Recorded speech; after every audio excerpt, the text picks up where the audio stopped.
Assalamualaikum warahmatullahi wabarakatuh. Saya Triviana Yuli Artanti, NIM 1710321054, Pertanian Agribisnis, Universitas Muhammadiyah Jember. Di sini saya akan menjelaskan ketahanan pangan di tengah pembatasan sosial. Dosen pengampu ketahanan pangan yaitu Bu Fevi Nurdiana, SPMP. Apa sih PSBB? PSBB adalah pembatasan sosial berskala besar, di mana suatu kegiatan dibatasi secara berskala besar-besaran. Dalam menangani suatu wabah, maka perlu adanya kesatuan antara rakyat Indonesia dengan pemerintah. Harus saling adanya keterkaitan dalam suatu kebijakan.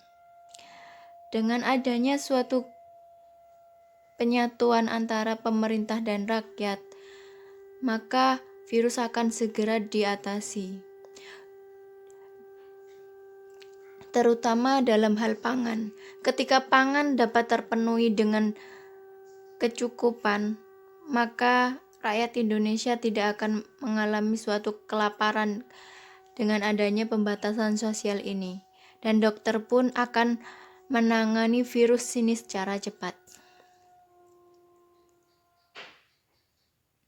Ketahanan pangan pertanian di tengah PSBB meliputi 3, yaitu environment, lingkungan, sosial, agriculture, dan ekonomi.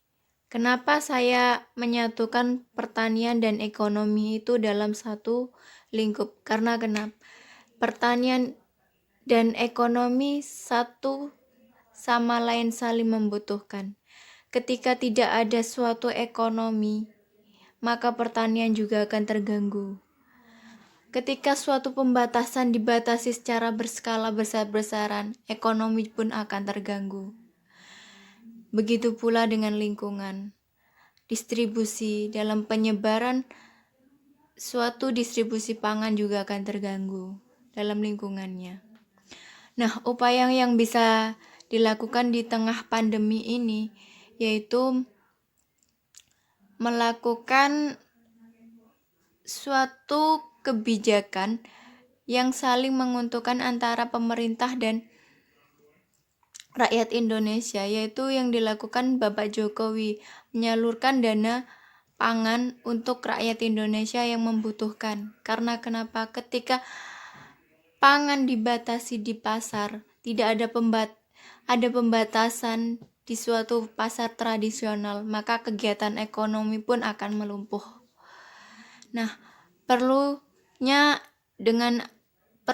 suatu tindakan yaitu keanekaragaman, di mana ubi, beras, gandum dapat dijadikan suatu pangan yang instan. Jadi ketika ada pandemi ini sudah bisa menyetok di dalam rumahnya. Ketahanan pangan yang dilakukan saat pandemi yaitu olahan, di mana dengan olahan suatu kentang itu dapat dijadikan frozen. Suatu rakyat Indonesia tidak akan kebingungan, ataupun bisa digunakan manisa, selai gitu. Contoh penganekaragaman pangan yaitu kue kering, ekstrusi, pati, susu jagung, tepung. Dalam distribusi suatu pangan, maka perlunya percepatan antara kebijakan pemerintah dengan rakyat Indonesia. Kebijakan yang dilakukan pemerintah Bapak Jokowi yaitu sudah tepat, penyaluran dana bagi yang terdampak COVID-19. Terima kasih.